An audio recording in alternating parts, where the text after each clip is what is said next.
திரு எடப்பாடி பழனிசாமியை நயினார் நாகேந்திரன் சந்தித்து பேசுகிறார். மறுபக்கம் டிடிவி தினகரனை திரு அண்ணாமலை சந்தித்து பேசுகிறார். இந்த சந்திப்புகள் எதன் வெளிப்பாடு?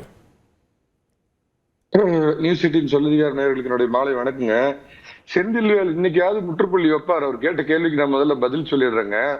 நான் என்ன சொன்னேன் அன்னைக்கு அப்படின்னா, அதாவது 10 நாள் கெடு விதிச்சார் மரியாதைக்குரிய பொதுச் செயலாளருக்கு செங்கோட்டையன் 10 நாள் கெடு விதிச்சார். கெடு விதித்தது கேடாய் முடிந்தது. அதனாலதான் அவருடைய கட்சி பதவிகள் எல்லாம் பறிக்கப்பட்டன. அவருக்கு என்ன சொன்னார், 10 நாளைக்கு அப்புறம் நீங்க இதை முன்னெடுக்கலன்னா நானே அந்த முயற்சியை முன்னெடுப்பேன்னு சொன்னார். நீங்க சொல்லி 15 நாள் ஆயிடுச்சு. அந்த மாதிரி மீண்டும் கட்சி விரோத நடவடிக்கையில் அவர் ஈடுபட்டால் நிச்சயமா நடவடிக்கை எடுப்பார் அப்படின்னு ஐயா முடிச்சிடுறதுங்க. நீங்க பேசுறப்ப நான் குறுக்க பேசல. நீங்க சொன்ன மாதிரி நடவடிக்கை எடுப்பாங்க.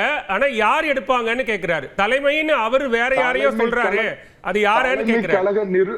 இருங்க சார், இந்த ஒரு துண்டு சீட்ல ஒருத்தர் எழுதி வச்சுட்டு தப்பு தவறுமா படிக்கிறார். அந்த மாதிரி தலைமை கழக நிர்வாகிகள் சேர்ந்து முடிவெடுப்பேன்னு சொன்னது ஒரு அவசரத்துல சொல்லியிருப்பார். ஏன் சார், அமித்ஷா என்ன அதிமுகவோட அகில இந்திய தலைவரா? ஏதாவது ஒரு லாஜிக் இருக்குதா பேசுறதுல? போய் அமித்ஷாவை கன்சல்ட் பண்ணிட்டு அதிமுக நடத்துறாரா எடப்பாடி பழனிசாமி? 2019 கூட்டணிக்கு எவ்வளவு சார் கொடுத்தாரு, கிள்ளி கொடுத்தாரு? 2021 எவ்வளவு சார் கொடுத்தாரு? இப்ப அமித்ஷாவை பாக்குறதுக்கு டெல்லி போயிருந்தார், கூட நானும் போயிருந்தேன் சார். 2000 மன்னிக்கணும், இப்ப நம்ம 5 நாளைக்கு முன்னாடி பொதுக்கூட்டத்துல என்ன சொல்லிட்டு போனார், யாரையும் சேர்த்த மாட்டோம்.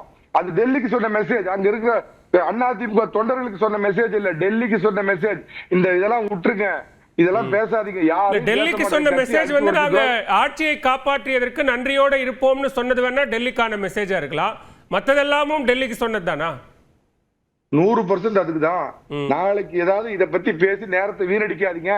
இந்த துரோகிகளை கட்சியில சேர்த்த மாட்டோம், அது எங்க உள்கட்சி விவகாரம் அப்படின்னு டெல்லிக்கு உணர்த்துறதுக்காகத்தான் அவர் பேசினார். அதே மாதிரி டெல்லியில ஒரு முக்கியமான பிரமுகரை கிட்டத்தட்ட 1.25 மணி நேரம் சந்திச்சு பேசினார். அவர் பேர் என்னால சொல்ல முடியாது, அவர்கிட்ட தெளிவா சொல்லிட்டார், இத பத்தி இனிமேல் பேசுறீங்கன்னா கூட்டணியில மனக்கசப்புகள் அதிகமாகும், இத பத்தி பேச வேண்டாம் அப்படின்னு. அதே மாதிரி இந்தி தெரியாது போடா குரூப்புகளுக்கு நாம சொல்ல முடியாது. அமித்ஷாக்கு சொல்ல வேண்டியது யாரிடமோ சொல்வது எப்படி சரியா இருக்கும்? அவங்களுக்கு வேண்டப்பட்ட ஒருத்தர் சொல்றாரு சார். ஒரு முக்கிய பொறுப்புல இருக்கிற ஒரு முக்கிய நபர்கிட்ட யாருகிட்ட சொன்னா அமித்ஷா கிட்ட போய் சேருமோ அவர்கிட்ட சொல்றாரு. இதுல ஏப்ரல் மாசம் ஹோட்டல்ல மீட்டிங் நடந்தப்ப எடப்பாடி நேத்திரத்துமே என்டிஏ சர்க்கார் பனேகா அப்படின்னு ஹிந்தி தெரியாது போடா குரூப்புக்கு என்ன புரியாது, எனக்கெல்லாம் ஹிந்தி தெரியும் வாடா குரூப். நானு இத 100 முறை சொல்லியாச்சு.